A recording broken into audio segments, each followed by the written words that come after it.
Hi, everybody. This is Maxine Silva. I'm your host today for Building Bridges, Discovering Your Path to Peace. And I am absolutely delighted to have a special guest today, Enchantress Shane Kulman. She is from Brooklyn, New York, and I love New York. I think part of the reason being is that Shane is there. She has a list of accomplishments as long as your arm. She is a behaviorist. She is a breakthrough coach, which she's going to tell us about in a moment. She has gotten a Shiro Award in Brooklyn. I'm really anxious to know what that's all about too. Great. And has an online academy for awkward girls, is it? Yeah, Gee, awkward women. Yes. I should go to your academy. And anyway, a whole host of other things. So without any further ado, Shane, let me welcome you to Building Bridges. So pleased to have you here. Thank you. I'm really honored. You're amazing, and it feels really good to be in connection already, and we haven't even really spoken. So isn't that funny? And we have actually connected a long time ago, many years already on Facebook, yes. Right? Yes. So this is our first live face-to-face. Yes, true. So anyway, what I'd like you to do, please, is tell everybody what is a breakthrough coach. Great. Well, I liked both your questions. And, as a behaviorist, so my background is special education. I was a special education therapist and, officially graduated with that degree. But ever since I was young, I've just extra noticed what was going on around me. I grew up in Brooklyn, and it was Brooklyn. So sure. It's a beautiful place, but you're sort of very aware of people screaming, this is happening, that's happening. So as a child, I was really sensitive and really aware of my surroundings at all times. Mm-hmm. And then working with the special education population, it's like what I found from them was it really opened up my sensitivity. Were you not working with autistic children, if I remember correctly? Yes. So I started with children with autism. And it was like super hyper focused with families and children with autism. And then it evolved into some other things. So the breakthrough coach is like, I've broken through what I'm supposed to do and just kept following my footsteps to who needed to be led by me. Right. And now I work mostly with sensitive, awkward, empathic women who are sick of being stuck or sick of being, feeling like really dark and angry and mean to themselves in their head so they could be their best selves. Sure. Actually, you've just described most of the female population. Basically. But those willing to admit it. Pardon? Those willing to admit it and not think there's something wrong. Well, I'll admit it. I've come a long way, baby, and it's just by putting one foot in front of the other and breaking through that fear, because you have nothing to fear but fear itself. That's the block, isn't it? Yeah. And it's such an easy block to hide behind forever, and then it manifests in like, I'm busy, there's too much pain in my life, I have to take care of this and that and the other thing. And then there's like a certain filter. Yeah. It's like, it's not for me. Freedom is not for me. Owning a business is not for me. Peace is not for me. And it dims and shuts down a woman when she can't, self-express in whatever way she chooses. Sure. So tell me about this Shiro Award. So when I finished, or I just moved on from working with children, I began working with incarcerated youth, and especially teen girls and women. And so I got the Shiro Award. I was like, okay, cool. But then I realized it was kind of a big deal. I went to the main courthouse in Brooklyn, and it was given to me by the Brooklyn Borough President. And I was up there with firefighter women and doctors. And I was like, whoa. And if you asked me 10 years ago, I was a preschool teacher, or at this point, 20 years ago, I never would have dreamed that could happen. Isn't But that? somebody saw my work and somebody deserved, I believed, an honor. And I really started believing in myself after that time too. Well, you know what you have that's missing in so many people, and maybe this through your breakthrough coaching, you accomplish this for others, your passion. It Hmm. shows in your language, in your face, in your body, you know, and of course you're a performer, right? And an artist. So who better than Shane Coleman to do this work? You. And you know, it's so, thank you for saying that. It was not always easy. And I was actually, I grew up feeling really a lot of self-hatred and a lot of, you know, awkward is cute and funny, but it was actually really painful. Yeah. And I really felt separate and isolated and not cool enough and just always not feeling enough. And Yeah. so when I don't feel enough, even now, if it shows up, as soon as I connect with someone and we shine on each other and talk about what works, Mm-hmm. I could, it just changes. Like the energy in my body just shifts. And Right. it's Right. in isolation that all people, but mostly women, develop shame and just feel this sense of like, nobody wants to hear me, nobody wants to see me. And Yeah. I recently was called an activist. And I was like, I never really thought of myself that way, but I really think about women and our voices and how far we've come and how much freedom we have right now. Yes. Well, you know, that's a really good point because, you know, I had posed 3 questions to all of my guests regarding peace Yes. and what their views were on it. And the second question I'd asked is, uh, can you have, well, the first was, can peace exist in the absence of justice? Can justice exist in the absence of equality? And can equality exist in the absence of understanding? So, can justice exist in the absence of equality? When we talk about women being equal, I take a rather unconventional view of it. Good. We're not equal. No, we are We're not. compatible. I'm a woman. I love A man that. is a man and whatever. And so, you know, we can't be the same. We are compatible. And so, hopefully, you know, so the other side of the coin, like everything in life, Mm, the dual aspect of life, isn't it? I I love don't that know. Do you you said feel that. that way?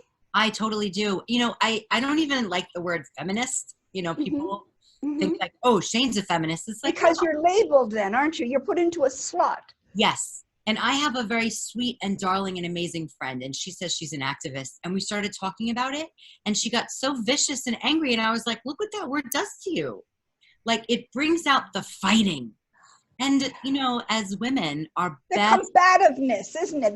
yes. Yes. And the competition. And we are loving and kind and compassionate, and we're fierce, but we're not combative. That's not our best side. That's not how anybody wins.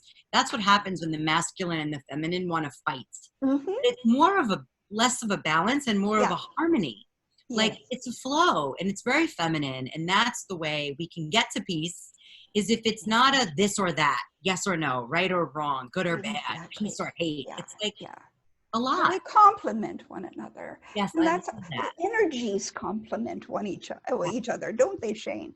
Yes. So, yeah, that's very interesting. I was a little apprehensive about asking you this question because I wasn't sure what your point of view was, but that's okay. It's Great. fine to differ. No issue with that. But I had a feeling that, you know, that perhaps you were feeling similarly to me. Great. I feel so joyful that you said it because people a lot of times approach me as if they already know. Oh, you love hanging out with women. You love leading women. You're a feminist. It's like, wait a minute. You don't know me. That's And right. and it's really easy for people to think they do because I am all over social media and you know we love putting stories on people because it makes us more comfortable, Sure. but as Sure. I said it's just about dialogue. You know, Yeah. I don't have to be like no I'm not, but it's like let's have a conversation so that we're both understanding each other instead Right, of feeling right, wrong. right. So, tell me about some of these women. You don't have to name them, but some of the women that you're working with. How do you work with them? Is it always online or what? Great question. No, if people are local or some of my clients have flown in, it's basically like I use a lot of my different worlds and a lot of them are based on play. Yeah. So to break through a fear, the brain and the body go into a certain freeze or Mhm. flight or all of that. Yeah. But if it's done through play, if it's done through creativity and expansion, people Yes. can break through fears. Women can break through fears without even realizing it. Yes. Right now, I have a challenge on Facebook called Video Vixen. I know. I signed up for it and I didn't even do one video yet. Well, but you're not alone in that. It's committing to something. It's being just, disciplined in a certain way, Yeah. Yeah. being seen. What if I don't feel good one day? What am I going to do?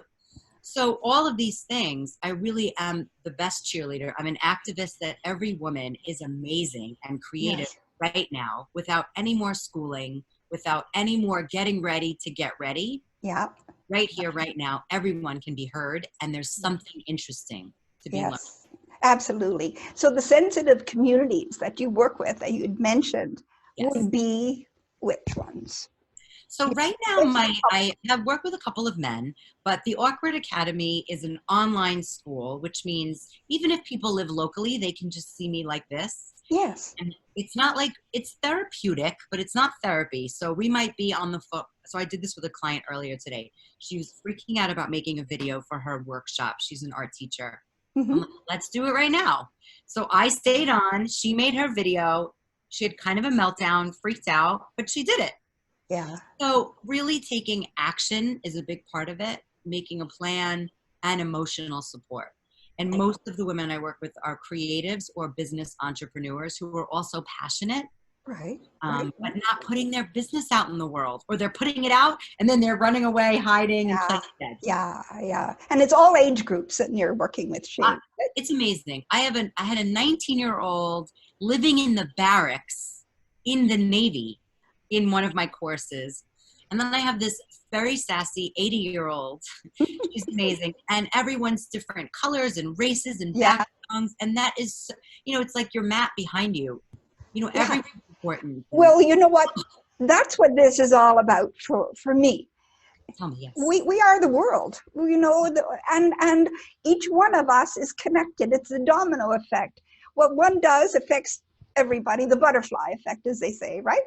And so my dear friend, Dr. Christine Sauer, she and I worked together to come up with the whole concept of building bridges. It was something that's been in my mind a long, long time. And I was wondering, how can I use the experiences that I've had in my life to give back to the world, basically, to other people. And I thought, geez, I've met a lot of really interesting people in my travels. Yes, you have. Yeah, and why don't I reach out to them and others and allow people across the globe to realize our needs, wants, and desires are the same as everybody else's, having nothing to do with age or race or culture or language or religion. We are human first. All the other stuff is learned behavior. And so we need to get to the core of it. So if somebody my brother just got married to a nice lady from Mongolia, and I think her friend is the Minister of Health in Mongolia. Wow. I plan on reaching out to her. So we would talk to somebody in Mongolia and Podunk, and Brooklyn. and we'll hear the same story. Men, women, children, it doesn't matter. We need to love each other. We need to have peace in our lives. And the only way to do that is to talk to one another, to communicate. Totally. Totally. And just for the sake of the map, I now live in Rockaway near the beach. So we can put a little pinpoint in. We'll do that.